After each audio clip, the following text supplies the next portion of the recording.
नमस्कार। Smart money concept series में ये हमारा पहला वीडियो है। आज की इस वीडियो में हम स्मार्ट मनी कंसेप्ट के अंतर्गत कंप्लीट मार्केट स्ट्रक्चर मैपिंग कैसे करते हैं इसे समझने वाले हैं। तो चलिए सबसे पहले मार्केट स्ट्रक्चर किसे कहते हैं ये जानते हैं। मार्केट में मुख्य रूप से 3 स्टेजेस या फिर स्ट्रक्चर्स होते हैं, जिसमें बुलिश स्ट्रक्चर जिसे हम प्राइस एक्शन में अप ट्रेंड कहते हैं, साथ ही एक साइड वेज स्ट्रक्चर और उसके बाद एक डाउन ट्रेंड या फिर बेरिश स्ट्रक्चर को हम चार्ट पर देखते हैं। अगर आप प्राइस एक्शन की समझ रखते हैं तो जब भी मार्केट में प्राइस हायर हाई और हायर लो बनाकर ऊपर बढ़ती है तो उस समय मार्केट में एक अप ट्रेंड चल रहा होता है, जबकि साइडवेज मार्केट में चार्ट पर दोनों तरफ से लगभग इक्वल हाई और लो बनने के कारण हमें कोई भी क्लियर ट्रेंड नहीं दिखाई देता, जिस कारण प्राइस एक ही रेंज में कंसोलिडेट करती रहती है। लेकिन जब भी मार्केट में लोअर लो और हाई का स्ट्रक्चर चार्ट पर बनता है तो हम उसे एक डाउन ट्रेंड या फिर बेरिश मार्केट स्ट्रक्चर कहते हैं। ये मार्केट में चल रहे ट्रेंड या फिर स्ट्रक्चर को समझने का एकदम बेसिक सा तरीका है, जिसे हम प्राइस एक्शन में चार्ट रीडिंग करते समय इस्तेमाल करते हैं। लेकिन एसएमसी में मार्केट स्ट्रक्चर मैपिंग करते समय हमें ब्रेक ऑफ स्ट्रक्चर और चेंज ऑफ कैरेक्टर, इन 2 बातों का ध्यान रखना पड़ता है।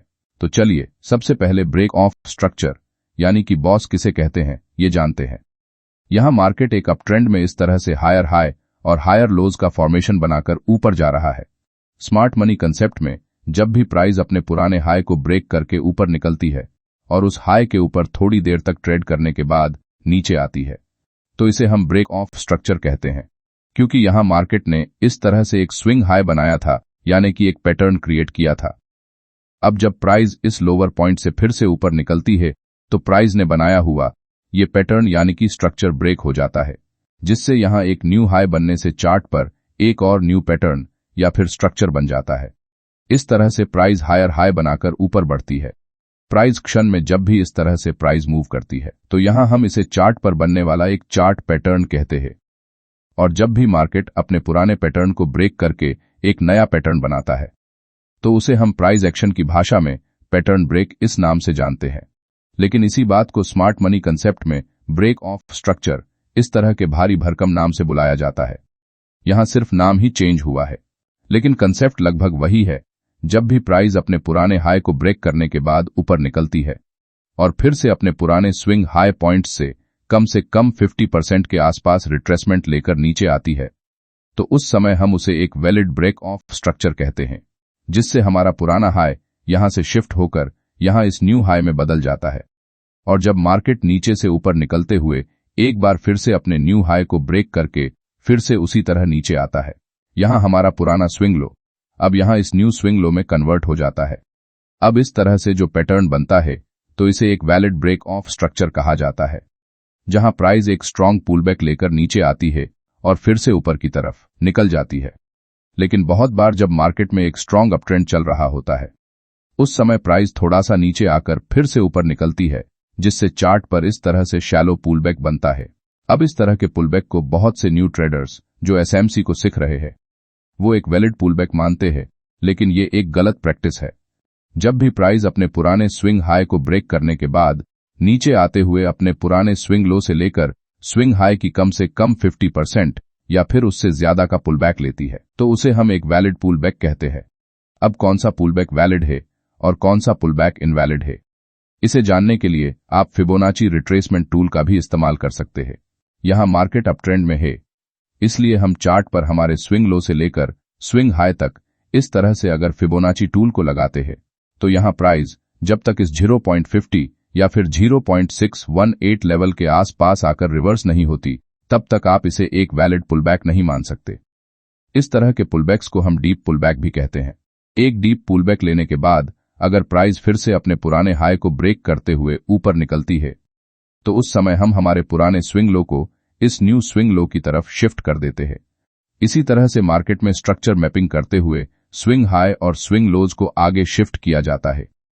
लेकिन बहुत बार प्राइस एक छोटा सा करेक्शन करते हुए नीचे आती है और फिर से अपना पुराना ट्रेंड कंटिन्यू करती है। उस समय इस तरह के पुलबैक में प्राइस फिबोनाची टूल के 0.382 लेवल टच करके या फिर उससे पहले ही रिवर्स हो जाती है। इस तरह के पुलबैक को शैलो पुलबैक कहते हैं। जब भी मार्केट में एक स्ट्रांग ट्रेंड चल रहा होता है उस समय प्राइस थोड़ी देर के लिए पॉज लेती है, जिस कारण इस तरह के पुलबैक्स हमें चार्ट पर देखने को मिलते हैं। इसी कारण इन पुलबैक से बनने वाले लो को हम स्ट्रक्चर मैपिंग में कंसिडर नहीं करते हैं, क्योंकि ये एक वैलिड पुलबैक नहीं है। अब ब्रेक ऑफ स्ट्रक्चर को जानने के बाद एसएमसी में चेंज ऑफ कैरेक्टर किसे कहते हैं ये जानते हैं। यहां हम फिर से एक अप ट्रेंड का एग्जाम्पल लेंगे। अप ट्रेंड में जब भी प्राइस इस तरह से हायर लोज और हायर हाई बनाकर ब्रेक ऑफ स्ट्रक्चर करते हुए आगे बढ़ती है तो हम इसे एक स्ट्रॉन्ग अप ट्रेंड कहते हैं। यहां प्राइस नीचे से लेकर यहां हायर पॉइंट तक आते हुए लगातार अपने पुराने हाई को ब्रेक करते हुए आगे बढ़ी है, लेकिन एक पॉइंट के बाद प्राइस अपने पिछले हाई को ब्रेक करने के बजाय अपने पिछले लो पॉइंट को नीचे की तरफ ब्रेक कर देती है। अब पिछले कुछ समय से मार्केट में एक अप ट्रेंड चल रहा था जहां प्राइस हायर हाई बना रही थी। इसका मतलब मार्केट एक ही दिशा और एक ही पैटर्न में मूव करते हुए एक जैसा बर्ताव कर रहा था, यानी कि उसका कैरेक्टर बुलिश था। लेकिन इस पॉइंट पर आने के बाद मार्केट अचानक से अपने पुराने हाई को ना ब्रेक करते हुए अपने पुराने स्विंग लो को ब्रेक कर देता है। इसका मतलब मार्केट ने अपने पुराने बुलिश स्वभाव से दूर जाकर यहां अपने पुराने कैरेक्टर के विपरीत जाते हुए एक बिरिश स्ट्रक्चर को फॉलो किया है, यानी कि उसके कैरेक्टर में बदलाव आया है। इसी बदलाव को स्मार्ट मनी कंसेप्ट में चेंज ऑफ कैरेक्टर कहा जाता है। बहुत से लोग इसे चौक भी कहते हैं। अब इसे थोड़ा सिंपल वे में समझते हैं। यहां लेफ्ट साइड में प्राइस एक बुलिश ट्रेंड में है, यानी कि उसका कैरेक्टर बुलिश है, और इस राइट साइड के चार्ट में प्राइस एक बेरिश ट्रेंड में है, यानी कि उसका कैरेक्टर बिरिश है। लेकिन कुछ समय बाद प्राइस अपने पुराने पैटर्न को यानी कि कैरेक्टर को आगे कंटिन्यू करने के बजाय प्राइस बुलिश पैटर्न में बेरिश और बेरिश पैटर्न में जब इस तरह से बुलिश स्ट्रक्चर को अगर चार्ट पर बनाने लगती है तो उसे हम चेंज ऑफ कैरेक्टर कहते हैं। यहां प्राइस बुलिश ट्रेंड में इस तरह से ब्रेक ऑफ स्ट्रक्चर करते हुए आगे बढ़ रही है, जहां हर एक वैलिड पुलबैक के बाद हम अपने पुराने स्विंग लो को आगे शिफ्ट कर रहे हैं। लेकिन एक समय के बाद प्राइस अपने पुराने स्विंग हाई को ब्रेक करने में फेल हो जाती है और अपने प्रीवियस स्विंग लो को नीचे ब्रेक कर देती है, और फिर से ऊपर निकलते हुए अपने पुराने हाई को ब्रेक करने की बजाय एक बार फिर से अपने पुराने लो को ब्रेक कर देती है, जिससे चार्ट पर बनने वाले इस पैटर्न को हम चेंज ऑफ कैरेक्टर कहते हैं, क्योंकि मार्केट ने यहां अपना बुलिश स्ट्रक्चर बदलकर उसे बेरिश स्ट्रक्चर में कन्वर्ट किया है। चेंज ऑफ कैरेक्टर को हम ट्रेंड में आने वाले संभावित बदलाव के रूप में भी देख सकते हैं। इसका मतलब अगर चार्ट पर चेंज ऑफ कैरेक्टर जैसा स्ट्रक्चर बनता है तो मार्केट अपना पुराना ट्रेंड कंटिन्यू करने में फेल हो गया है और मार्केट में एक न्यू ट्रेंड स्टार्ट होने के चांस बढ़ रहे हैं, जिससे आप अपने अकॉर्डिंग अपने ट्रेड एंट्री को प्लान कर सकते हैं। लेकिन कौन सा ब्रेक ऑफ स्ट्रक्चर और चेंज ऑफ कैरेक्टर वैलिड है और कौन सा इनवैलिड है, इसे कैसे पहचानना है चले जानते हैं। मार्केट हायर हाई और हायर लोज का स्ट्रक्चर बनाते हुए बुलिश ट्रेंड में ट्रेड कर रहा है। यहां पहली बार प्राइस अपने इस हाई को ब्रेक करती है और फिर से नीचे जाते हुए पुलबैक लेकर अपने पुराने हाई को ब्रेक करने की कोशिश करती है, जिससे चार्ट पर इस हाई पॉइंट के पास एक हाई वीक कैंडल बनती है। लेकिन ये एक वैलिड ब्रेक ऑफ स्ट्रक्चर नहीं है, क्योंकि यहां कैंडल की क्लोजिंग प्रीवियस स्विंग हाई के ऊपर नहीं हुई है। इसलिए हम इसे स्मार्ट मनी कंसेप्ट में एक लिक्विडिटी स्वीप कहते हैं, क्योंकि मार्केट ने यहां एस हाई के आसपास जो भी सेलर्स के स्टॉप लॉस लगे हुए थे उन्हें अब्सॉर्ब करने की कोशिश की। थोड़ी देर बाद प्राइस एक छोटा सा पुलबैक लेकर ऊपर बढ़ते हुए अपने पुराने स्विंग हाई के ऊपर कैंडल क्लोज करती है। तो अब हम इसे एक वैलिड ब्रेक ऑफ स्ट्रक्चर कह सकते हैं। जैसे ही हमें यहां एक वैलिड ब्रेक ऑफ स्ट्रक्चर मिलता है तो हम हमारे पुराने स्विंग लो को इस न्यू स्विंग लो में शिफ्ट कर सकते हैं। थोड़ी देर बाद प्राइस फिर से एक पुल बैक लेकर अपने पुराने स्विंग हाई को ब्रेक करने की कोशिश करती है, लेकिन यहां भी कैंडल इस स्विंग के ऊपर क्लोज करने में फेल हो जाती है और प्राइस तेजी से नीचे गिर जाती है। इसका मतलब यहां कोई भी वैलिड ब्रेक ऑफ स्ट्रक्चर नहीं हुआ है, जिस कारण हमें हमारे पुराने स्विंग लो को आगे शिफ्ट करने की कोई भी जरूरत नहीं है, क्योंकि जब तक चार्ट पर कोई वैलिड ब्रेक ऑफ स्ट्रक्चर नहीं बनता तब तक हमें अपने पुराने स्विंग लो को उसकी जगह से आगे शिफ्ट नहीं करना है। इस बात को आपको समझना होगा, तभी आप चार्ट पर अच्छी तरह से स्ट्रक्चर मैपिंग कर सकेंगे।